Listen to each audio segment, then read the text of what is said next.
tena marina ity fandravana ny orinasa malagasy ity. Rano everina fa tapitra tamin'ny fotoana ny tetezamita, ny sotasota, ny fandravana ary ny fanampotena ny orinasa tiko. No ny fisiny ilay fifanarahana vita sonia niaraka tamin'ny sadeka izay nandamina ny raharaha politika teto Madagasikara. Diso ihany izany hevitra izany ankehitriny. Rehefa miresaka orinasa tiko dia ny filoha mpanorina izany no ao an-tsaina avy hatrany, dia ny filoha teo aloha Marc Ravalomanana. Izy no filoha naongana tamin'ny volana Marsa 2024 ary nodorana sy norobaina ny fananany tamin'ny 2024 ny volana Janoary 2024 niaraka tamin'ireo orinasa hafa malagasy sy vahiny hafa. Rehefa niala teto izy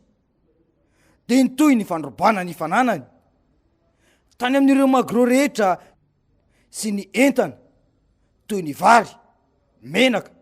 tany amin'ny seranatsambo ny Tomasina. Araka ny efa voalaza teo dia noheverina fa mitsahatra tamin'ny fifanaovan-tsonia ny federota niaraka tamin'ny sadeka izany antsonjay izany. Tsy izany anefa no mitranga ankehitriny.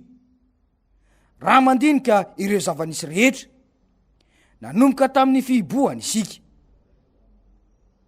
Aoka olazaina avy hatrany fa tafaverina eo amin'ny fitondrana ireo olona nitarika ny fanonganam-panjakana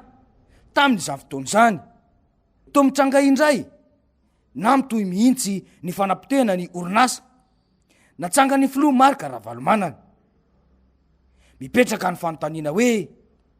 mpifanandrina politika amin'ny mpitondra ve no potehiny sa efa valifaty politika mihitsy no misy amin'izao fotoana izao. Efa maro ihany ny fanaparam-pahefana izay hita tsy sapany rehetra nandritra ny fihibohana teo iny. Teo ny fanagadrana ireo tsy mitovy hevitra amin'ny mpitondra. Teo ihany koa ny fanamboarana antsokosoko ilay Colisée eny Anatorova. Raha ireny rehetra ireny dia mariky ny firosoana any amin'ny fitondrana jadona daholo.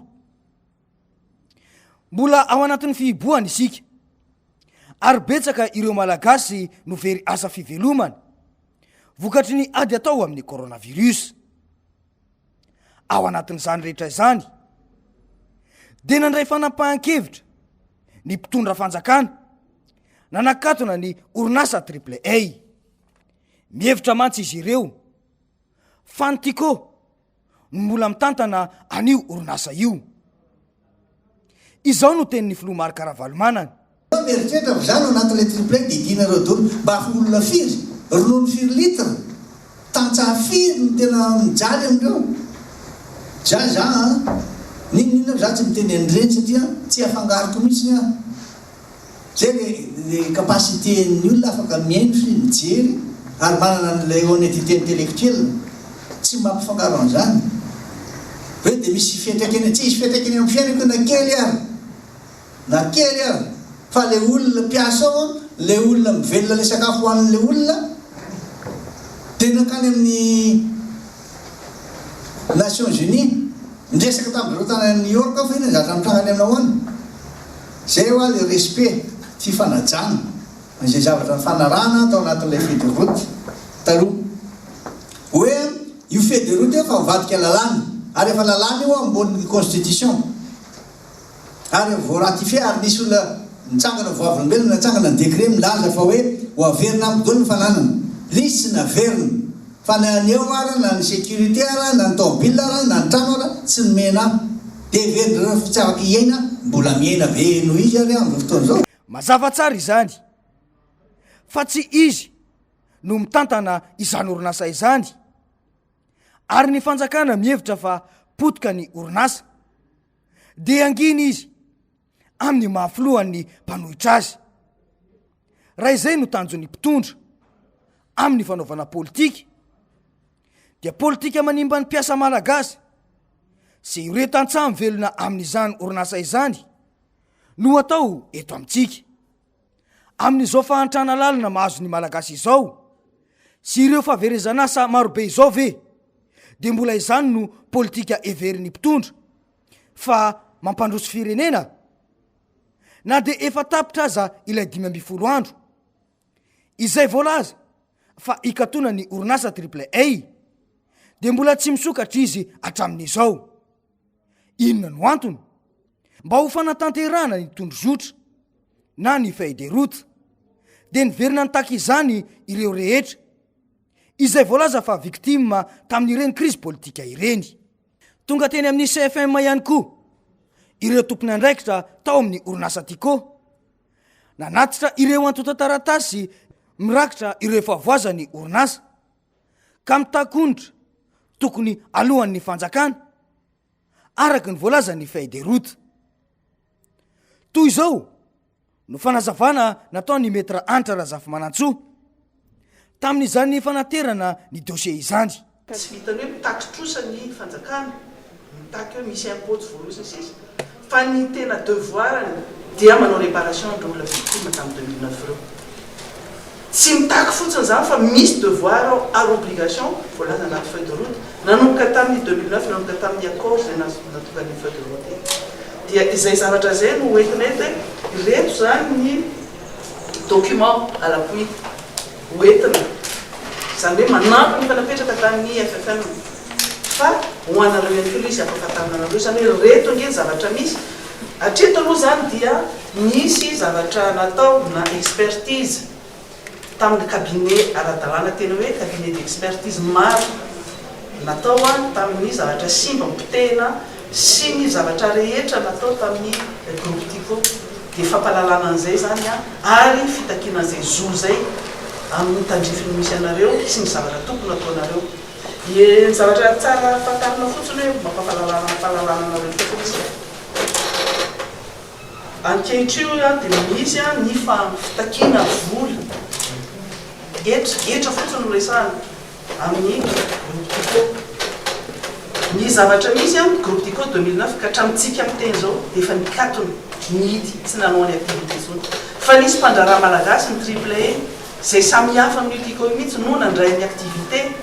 tsy any amin'ny AAA no taky ny trosa na any manaovana ny antso zay sy ny fanagatonana ny trano fiasana sy rehetrarehetra fa any Tico fa averiko eto hoe raha 150 milliards na 152 milliards no angatahana any amin'ny Tico ato anatin'ity zavatra najanona tany amin'ny 2015 expertise dans 2015 1461 milliards mahery volan'ny Tico ananany afaka zay ny zavatra 2015 zany fa raha mbola toizina hatramin'ity 2020 zany loatra zay ka ndika zany sy difitarana na inona zavatra nitranga tamin'izany nanao compte affaire afantarinao izy manambola amin'izy izy ny tokony mandovola amin'izy ahoana nanaovana compensation ahoana ny andoavana an'izay fa fantatra nisy fandrobana nisy fanapotena nisy filasaina fanapotena tamin'izany fotoana zany tsy le olona nandroba na ny olona namodika no hoe nandohan'le onitra fa nisy fond comment zay natao anatin'ny feuille de route hoe any no tokony anolorana ny olona rehetra zay no antony atongavana eto ny zavatra misy fotsiny dia hoe mampalahelo fa tsika le fampiavaram-pirenena tenenina tsy tody any amin'ny tokony atao tenenina foana fa mitoy ihany zao le antsojay satria toa tonga eto miteny misolo tenany rehetra mpisolo vava mpisolo-bavambahoaka fa tena mpisolo vavany Tico nanomboka tamin'ny 2009 ary tena mahafantatra ny atsipriany zavatra nitranga rehetrarehetra nataoko adidy mihitsy ny mijoro eto hoe satria za fa volombelon'ny tantara nafantatra ny dossier rehetrarehetra zay nitranga ary nanao andreny expertise nampanao expertise niaraka tamin'ny tompony Tico dia zay no mahatonga anay eto tamin'ny alarobia lasa teo iny de mipetraka ny fanontaniana hoe iza izany no manambola amin'iza tsy mbola fantatra moa izay avaly ny fitondram-panjakana fa ny arahana hita tamin'ny taona 2004 sy nandritra ny teteza mita ny fandrobana ny fandorana ary ny fanapotehana ny orinasa Tico aoka ho tsoadino ny kabary nataony ben'ny tanàna Antananarivo tamin'izany taona 2004 izany raha nitarika vahoaka izy ny fahena amroapolo ny volana janoary ka nanometsodrano ireo mpiaradia aminy andeha ety amin'ny fohibeny MPS ary nandoro ny MPS tamin'izany fotoana izany. Izay zany no tompona andraikitra nitarika ireo andian'olona tamin'izany. Izao de fantatra indray fa mbola mitoy ny fanapotena ny orinasa Tico. Re indray amin'izao fotoana izao fa de noravaina sy notrongisina antsokosoko mihitsy ny orinasa mpanodina menaka sy mpanao margarine tao amin'ny port ny Tomasina nandritra ny fihiboany. Ary tsy nisy ny filazana tamin'ny orinasa Tico akory. Arak'izao fanambarana manaraka izao. Tezitra satria zavatra mitranga dia hoe ao anatin'ny fotoana masahirana ohatran'izao, ao anatin'ny fahasairana natao anatin'ny fihiboana tanteraka, natao antsokosoko ary tsy nampandrenesina ny orinasa Tico, ny tompona andraikitra ny orinasa zany nanaovana ny famotehana na ny manaovana démolition ny orinasa io. Malahelo ianao satria misy valeur sentimentale io amin'ny malagasy rehetrarehetra. Valeur sentimentale satria io no namelona nafatarana an'izany Tico zany hoe afaka nisitraka an'izany menaka mora zany ny malagasy tamin'ny fotoan'androny. Afaka ninana doberana isaky ny tokantrano tamin'ny vidiny zakan'ny olona tsirairay. Valeur sentimentale satria orinasa malagasy, rehareha malagasy tany amin'ny port-ny Tomasina, tany amin'ny faritra Tsinanana iny io orinasa io. Raha izao zavatra hitantsika zao zao ny zavatra hita tamin'ny 2015, 2016 mbola hitantsika mbola zao ny trano. Fa ahoana marina ity fanapotehana tsy misy faranty ny tsara ho marina aloha de nisy ny convention nataon'ny Tico sy ny port Tomasina tamin'izany taona 577. Tsy mbola filoha akory ny filoha Marc Ravalomanana tamin'izany andro izany. Izany hoe nanaja ny lalàna nisy matoa afaka nanao izany convention izany. Diso tanteraka izany ireo mihevitra fa tamin'ny fotoana nahafiloha azy no nanaovana ny convention io. Arak'izao fanazavana izao. Efa nanomboka tamin'ny taona 1995 no nanomboka nanao ny convention io ny Tico sy ny port-ny Tomasina. Taty aoriana dia nihitatra io satria ny zavatra niova foana zany na natsaraina dia misy avenant na annexe foana zany io convention io. Nisy tamin'ny 99, nisy tamin'ny 2000, nisy tamin'ny 97, nisy tamin'ny 2011. Ny tiako tenenina zany tao anatin'izany dia tsy hoe nandeha ilaka na hoe nanao didiky fe lehibe fotsiny dia hoe nanaonao zavatra tao fotsiny ny groupe Tico fa tena nazava tsara izany convention zany nge na mino fa any ampelantanan'ny SPAT na ny port-ny Tomasina manana an'izany. Nisy tena nisy le izy. Toy moa zany le tenena foana hoe le dossier any ampelantanana mipetraka somatsara any amin'ireny toerana reny dia zay no mahatonga ana amin'ny teny hoe tsy misy fanararotana, tsy misy fanarota-pahefanana inona ny zavatra natao zany. En toute objectivité ozy izy ny teny frantsay zany no miteny hoe raha 1995 zany nanomboka nanao convention tamin'ny port-ny Tomasina ny Tico mbola tsy mahery Antananarivo akory ny tompony orinasa. Tamin'ny 1999 zany nisy zavatra ny convention, nisy annexe natao na avenant mbola tsy maire Antananarivo, efa migadoko hoe maire Antananarivo mbola tsy président république akory izy tamin'izany. Taty aoriana na efa président république izy, olo-kafa indray no nitondra ny Tico dia zavatra hafa no natao. Mazava tsara izany fanazavana izany. Mikasika ny tantara nahafahana nanangana ireo usine ireo tao amin'ny port. Ya raha manala moa fa noho ny fandrobana, fanapotehana ary ny fandrarana tsiditra tao amin'ny port dia tsy afaka ny antsahintsony ireo orinasa ireo nanomboka tamin'ny andro ny tetezamita. Marina tsara fa ao anatin'ny faritry ny port ireo usine ireo. Izany hoe misy fefy sady misy mpiambina ny port ary tsy misy afaka miditra ao raha tsy mahazo alalana avy amin'ny tale jeneraly na ny tompona andraikitry ny port. Ny fanontaniana dia ahoana ny fomba nahafahana nangalatra ny entana tao. Misy ve izany ny firaisana tsy kombakomba tao amin'ny seranantsambony Tomasina io sy ireo olona nanao izany tamin'ny volana oktobra 2024 dia nangataka ny hijery sy anao inventaire tao ny orinasa Tico ary nahazo alalana avy amin'ny tribonaly mihitsy arak'izao fanazavana izao. Intervention nataon'ireo vaditany namana tany toerana tamin'izany fotoana izany izay nanao tamin'ny fomba rehetra ihany nanantona ny tompona andraikitra tao amin'ny seranatsambo tao Tomasina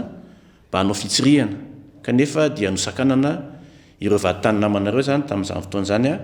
niaraka tamin'ny tompona andraikitra tao anatin'ny groupe Tico. Rehefa zany dia naka ordonnance tany amin'ny fitsarana ambaratonga voalohany tao Tomasina zany ny mpisolo vava ny Tico tamin'izany fotoana zany dia apelatanako ity moa le ordonnance izay original mihitsy dia apelatanako ity izay manome alalana ny solitena avy ao amin'ny orinasa Tico zany miaraka amin'ny vaditany anokatra ny toerana rehetra izay nisy ny groupe Tico tao amin'io seranantsambony Tomasina io zany hoe raha amin'ny teny frantsay moa zany dia hoe ouverture des lieux ary saika hanao inventaire ny fananana rehetra ny Tico tao anatin'ny seranantsambony Tomasina io. Ny zavatra nitranga moa dia niseho tamin'ny fomba rehetra ny fanakatsakanana ny vaditany tamin'ny fanatanterahana an'izany ordonnance izany izay didim-pitsarana araka ny voalazako teo dia ordonnance navoakan'ny filohan'ny fitsarana ambaratonga voalohany tao Tomasina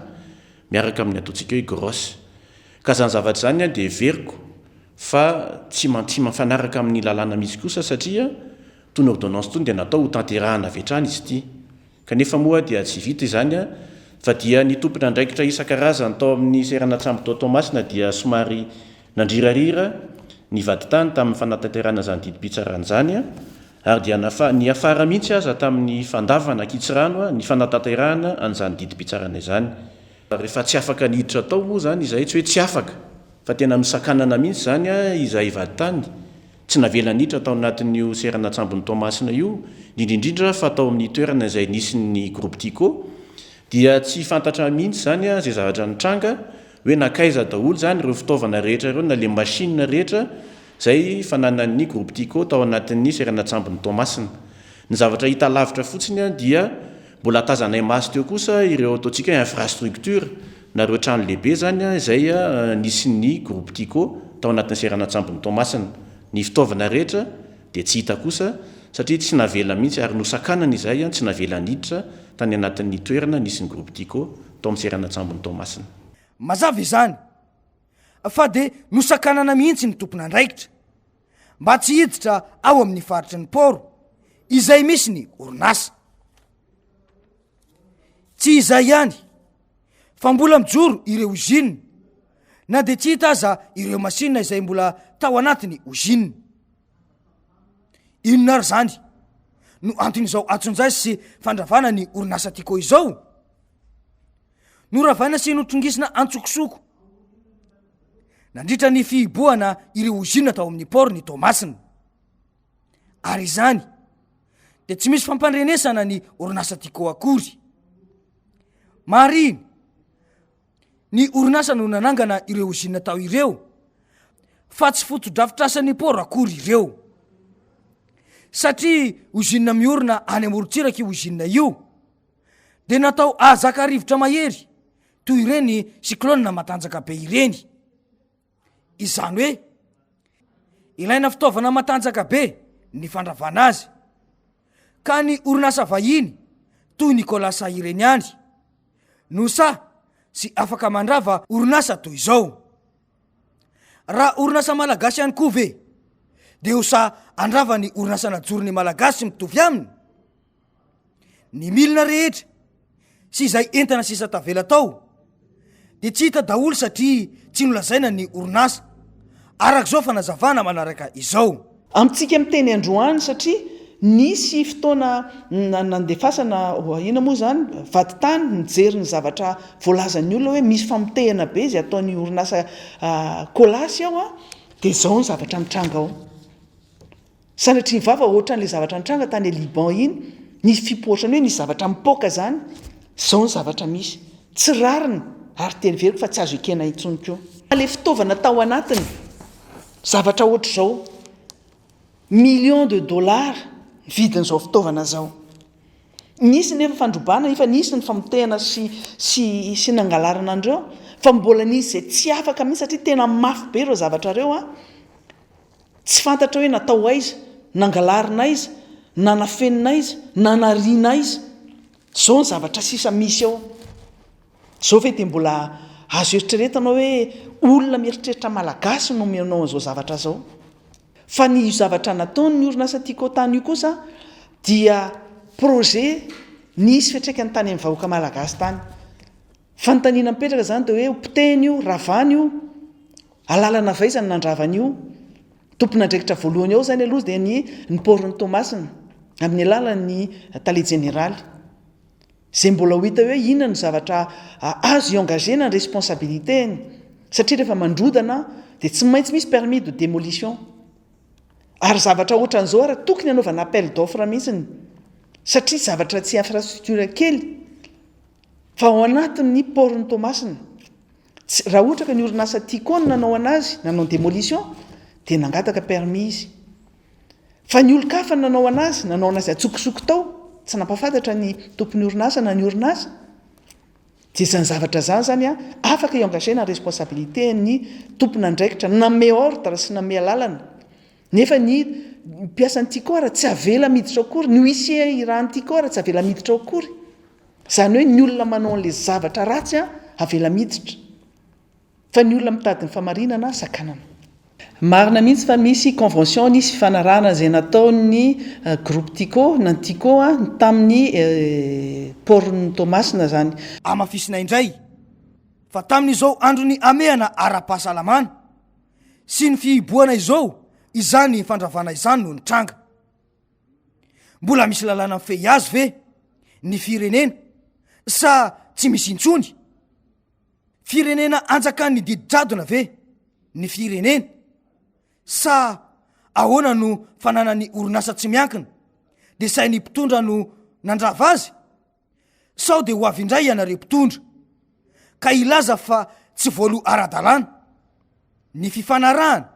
kanefa dia nompitehinareo ary tsy navelanareo iditra tao akory ny tompona andraikitry ny orinasa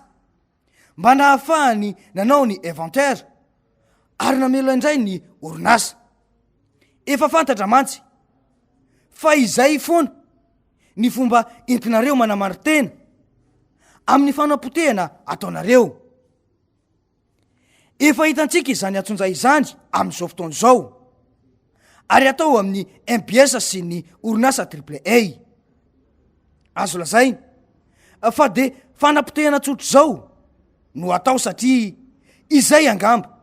no very ny mpitondra fa ampanginana ny mpanorona ny orinasa Tico amafisina indray fa dia valifaty politika no azo ilazana izao zadona izao ary angamba ny tanjona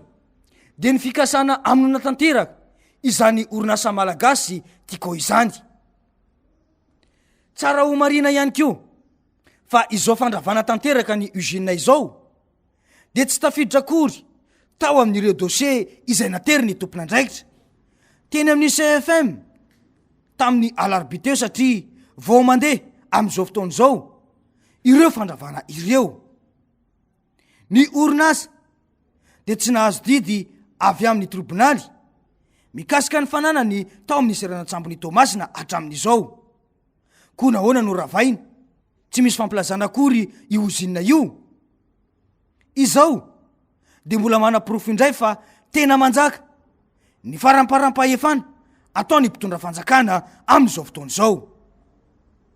fanjakana malagasy ve dia afaka mandrava orinasa natsanga ny sehatra tsy miankina malagasy izay manome asa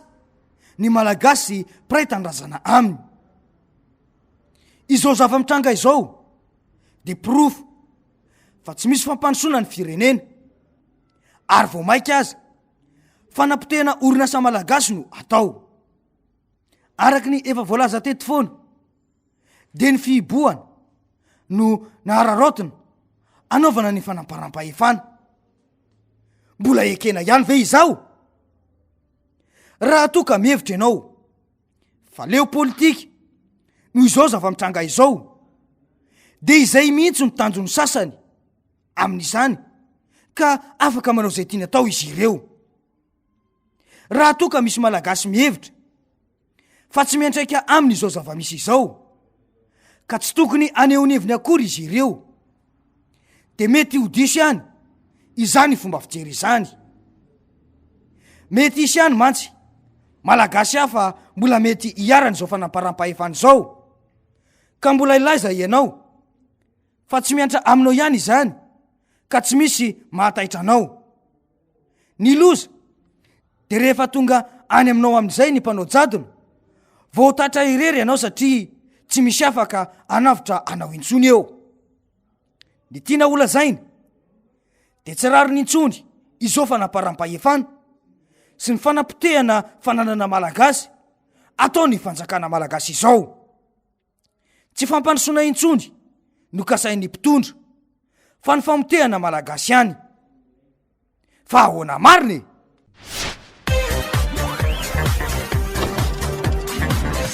Ahoana mariny?